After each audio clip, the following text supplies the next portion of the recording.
ketua partai buruh yang terpilih nanti atau lain sebagainya yang berkecimpung di partai buruh, jangan sampai ada dua kaki. Dua kaki dalam arti dia sudah pegang ADRT partai buruh, tapi dia juga di sisi lain menjadi kader partai lain. Ini yang membuat dua kepentingan yang menghancurkan arah juang partai buruh itu sendiri.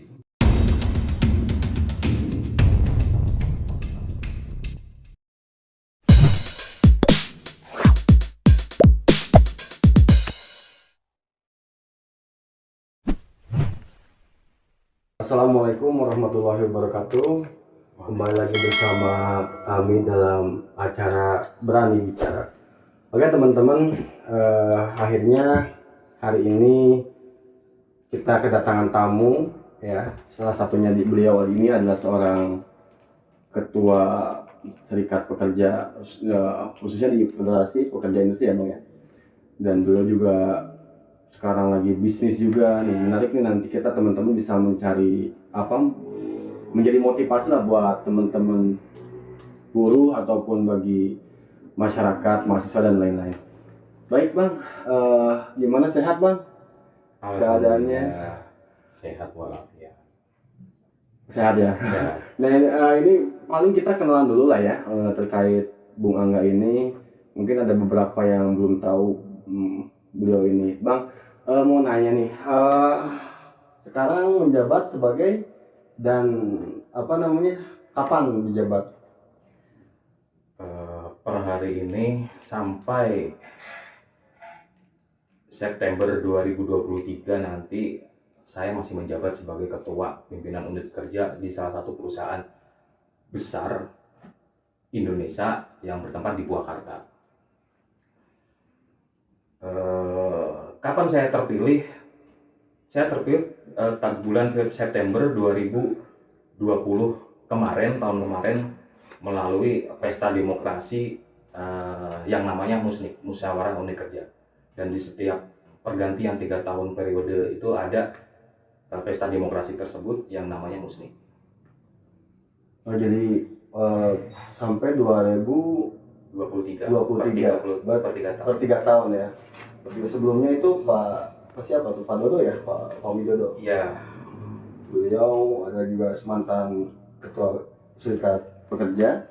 Dan menarik nih, dari Bung Angga ini bukan hanya ketua, dia juga bisnis ya. Bisnis apa Bang? Kira-kira bisa bisa di share ke teman-teman itu. Sebetulnya dibilang pembisnis bukan. Pembisnis itu kalau sudah dibilang sukses itu pembisnis. Karena saya baru merintis. Kenapa merintis? Karena keadaan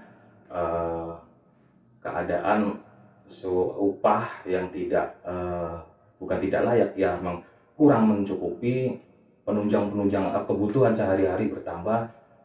Kesadaran kita untuk akrobat mencari tambahan penghasilan di luar itu timbul.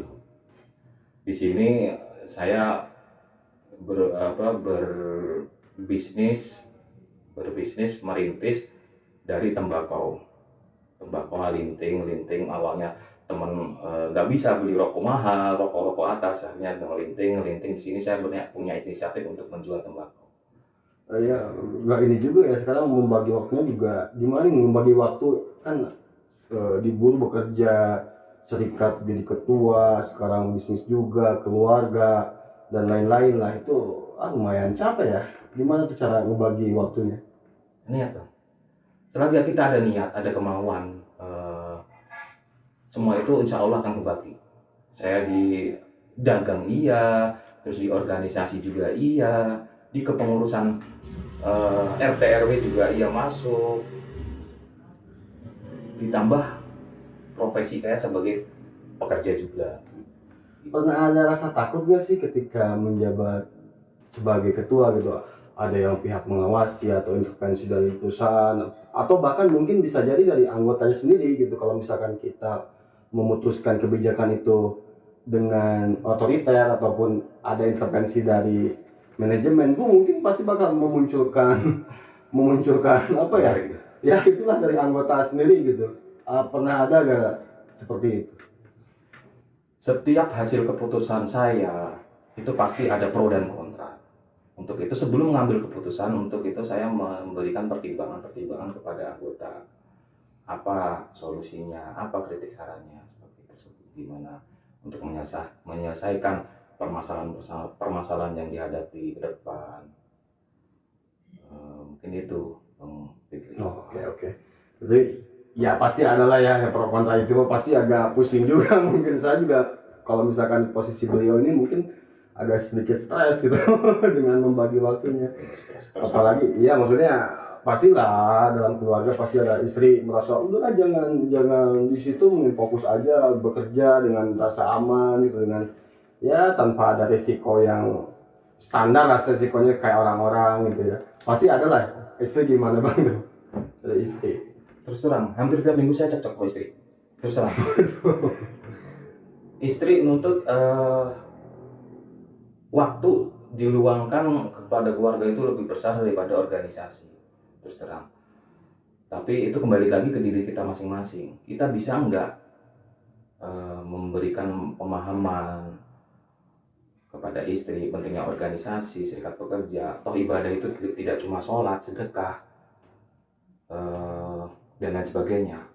Memperjuangkan manusia, buruh yang terdolimi itu juga menjadi pahala hablum minanas, itu setahu saya.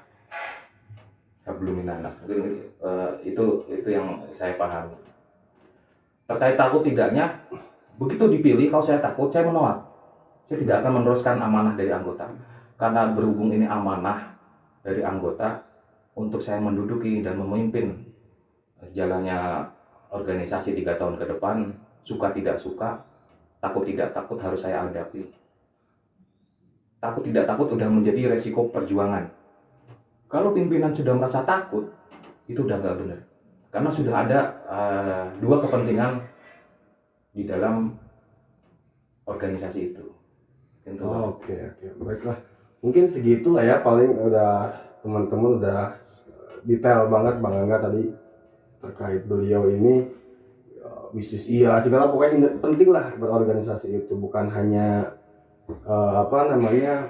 tadi ibadah sholat atau apa tapi ada hablum minanas ya Bang ya, untuk memperjuangkan hak-hak kemanusiaannya gitu kan. Nah ini Bang, ini kan lagi masa-masa PPKM, terus masa-masa pandemi. Pasti banyak buruh-buruh yang kena PHK lah. Terus apalagi dengan munculnya undang-undang Omnibus Law ini, dampaknya sangat terasa gitu ya bagi teman-teman yang kemarin juga ada yang PHK lah, apalah segala macam dengan pesangon yang tidak layak gitu kalau menurut saya pribadi gitu. Nah itu gimana Bang cara kita untuk mencari jalan keluar dalam kondisi seperti ini gitu? Mencari jalan keluar untuk mensejahterakan misi mensejahterakan buruh adalah salah satunya membuat alat untuk duduk di kursi pemerintah. Salah satunya kita harus mendirikan partai buruh itu sendiri. Partai buruh ini kalau kita bahas ke dalam ini sangat panjang dan perlu waktu yang panjang juga. Hal sepele yang kita harus sadari adalah kesadaran berserikat, kesadaran berorganisasi, pentingnya serikat pekerja untuk menunjang perjuangan pimpinan serikat pekerja di tingkat nasional maupun daerah. Adapun yang di akar rumput sendiri harus adanya gotong royong untuk menunjang ekonomi, salah satunya pendirian koperasi. Koperasi ini sangat penting sekali. Di luar sana koperasi dianggapnya sebagai simpan pinjam dengan bunga tinggi dan lain sebagainya. Sebelumnya tidak. Koperasi adalah salah satu alat untuk menunjang ekonomi rakyat itu sendiri.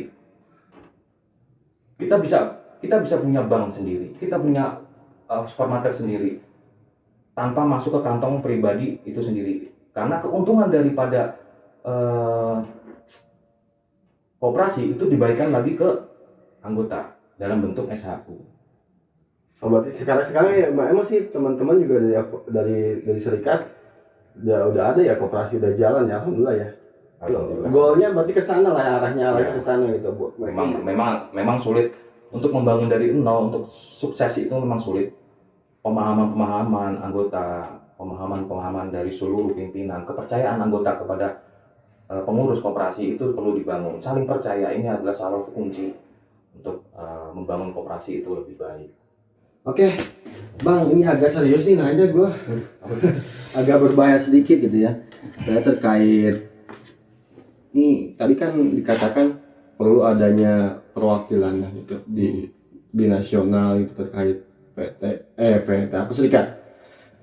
Ada rencana atau ada benih-benih nggak buat partai gitu kan? Udah ada kajiannya dari seluruh kerja Indonesia atau memang baru ide gitu? Atau memang ada rasa ketakutan atau memang ya sebenarnya mah serikat pekerja udah ditunggangi oleh partai politik gitu menjadi elektoralnya gitu, gimana nih pandangan? Partai buruh ini sangat penting, sangat penting dan sangat harus didirikan dengan catatan kita harus buat komitmen dari pimpinan partai itu sendiri, dalam arti komitmen jangan sampai kader-kader partai buruh, pimpinan buruh, ketua partai buruh yang terpilih nanti atau lain sebagainya yang berkecimpung di partai buruh, jangan sampai ada dua kaki dalam arti dia sudah pegang ADRT partai buruh, tapi dia juga di sisi lain menjadi kader partai lain. Ini yang membuat dua kepentingan yang menghancurkan arah juang partai buruh itu sendiri. Tapi sebelumnya pernah ada nggak sih partai buruh itu atau memang baru sekarang gitu? Sebenarnya sejak zaman kolonial sebelum Indonesia merdeka pun sudah ada partai buruh. Akan tetapi di Orde Baru kepemimpinan Pak Harto ini partai buruh mulai digeser, disikat habis oleh otoriter rezim tersebut. Dan kesini pimpinan partai buruh sudah move on. Jalan satu-satunya untuk memberikan kesejahteraan, kesetaraan pada serikat pekerja sendiri adalah mendirikan partai buruh. Udah ada belum kajian-kajian atau memang baru ide gagasan aja sih atau memang nggak berani seperti apa gitu? Sudah ada. Kemarin dari teman-teman serikat lain pun sudah dibuat pemetaannya di daerah, kader-kadernya sudah dibuat. Tinggal kita mengisi setiap daerah 34 provinsi itu terisi semua agar kita lolos ke pemilu 2024 nanti. Ya sekarang kan ada presiden threshold juga ya, maksudnya pasti partai buruh juga kalau misalkan kita hitung secara kuantitas gitu mungkin belum sampai presiden threshold yang 50+1 itu ya, pasti bakal ujung-ujungnya. Betul. Tapi mungkin minimal dari aspek buruhnya itu ada lah ya, maksudnya nggak dua kaki ya, maksudnya bisa diperjuangkan secara jelas gitu. Betul, Bang. Jangan sampai buruh itu sendiri mendirikan partai buruh gitu, tapi di luar dia menjadi kader. Jangankan jadi kader, jadi tim sukses pun sekalipun itu sudah menyalahi aturan ADRT, komitmen yang sepakati dari awal, karena ini akan menjegal cita-cita partai buruh itu sendiri. Kenapa didirikan partai di Senayan sana? 65% atau bahkan lebih itu dipimpin oleh pengusaha semua. 30% atau bahkan kurang dari 30% itu dari rakyat sipil. Ketika ada mengambil keputusan voting, kita kalah. Karena apalagi sekarang adanya Omnibus Law, ini tidak mungkin, dan memang itu dari DPR ditambah dorongan dari presiden itu sendiri, timbullah Omnibus Law, dan sampai saat ini sudah sah, mau tidak mau, suka tidak suka, buruh harus menerimanya. Berarti udah pasrah aja buruh atau memang ada pergerakan lain gitu untuk solusinya? Kalau pasrah konyol kita. Tapi pasrah bukan berarti kita hilang arah juangnya, kita berhenti stuck di situ saja, tidak. Kita perlu strategi siasat tertentu, salah satunya tadi mendirikan partai. Tapi kalau secara kajian akademisnya ataupun dari Mahkamah Konstitusi itu udah nggak bisa lah ya, udah nggak bisa. masih bisa ada lebih dari 5 serikat buruh yang menggugat, dan yang 2 itu ditolak MK, dan kemungkinan bukannya kita mematahkan perjuangan serikat lain, enggak, organisasi lain, lembaga-lembaga lain, enggak, dan kemungkinan bahkan ini akan dipatahkan oleh hakim. Kenapa demikian?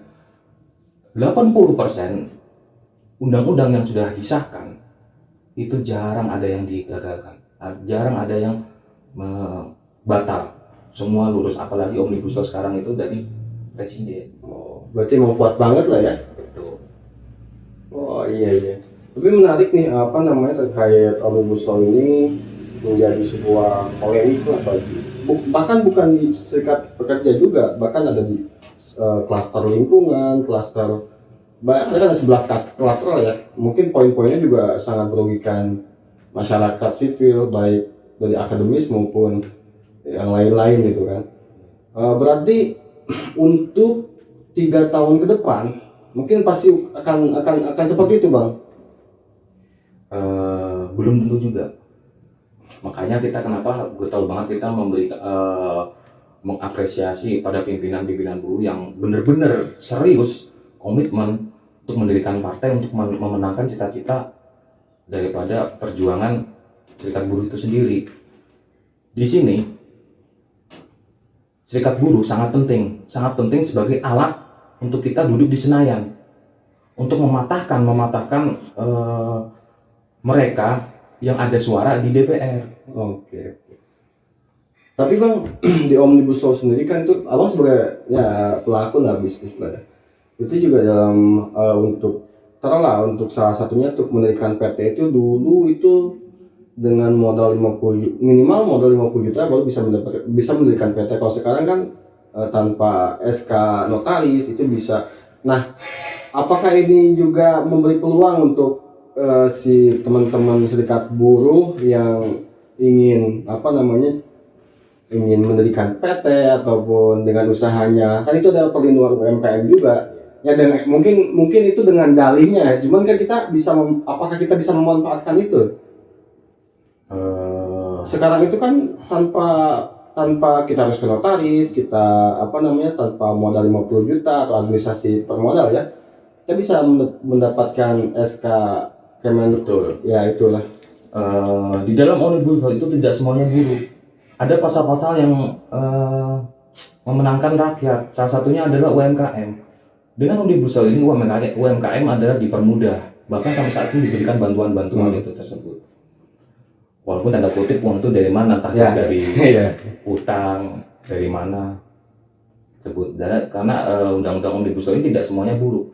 Kenapa kita mengkritisi omnibus law? Karena di dalam omnibus law itu banyak yang buruk. Salah satunya undang-undang sumber daya alam, undang-undang ketenagakerjaan, itu yang pasal-pasal yang memberatkan buruh itu sendiri. Ya, intinya kita bukan menolak omnibus law secara keseluruhan, pasti ada cuman poin-poin yang kontroversi yang kita perjuangkan. Betul. Oh, berarti seperti itu ya. Ya emang sih kalau sekarang juga kan kita juga di Indonesia sendiri kan semakin banyaknya pengangguran ya. Mungkin ini menjadi PR besar, bukan urusan pemerintah aja, sebenarnya kita juga sebagai kaum buruh ataupun masyarakat sipil ataupun seorang ya pelaku UMKM juga mesti memperjuangkan itu gitu, atau memberi lapangan pekerjaan, bertanggung jawab lah atas negara ini gitu kan. Berarti seperti itu mungkin ya Bang ya. Jadi kenapa kita harus memang tadi Abang saya salut dengan beliau ini kan, dia juga mungkin kedepannya pastilah ada untuk mengurangi pengangguran lah ya. Bukan hanya untuk self employed saja gitu. Dalih dari pemerintah ataupun DPR pemangku kepentingan dibuatnya omnibus law ini salah satunya adalah untuk melepaskan dari pengangguran. Iya. Ada hal penting dari selain omnibus law adalah korupsi. Korupsi hampir dari triliunan korupsi oleh segelintir orang. Terus hukuman koruptor tersebut bahkan bisa diremisi. Diskon. Yang tadinya 11 tahun jadi 4 tahun. Bagaimana membuat efek jerak koruptor jika tahanan sudah jelas-jelas itu bisa direvisi. Bahkan ini amit-amit bisa menimbulkan koruptor-koruptor baru.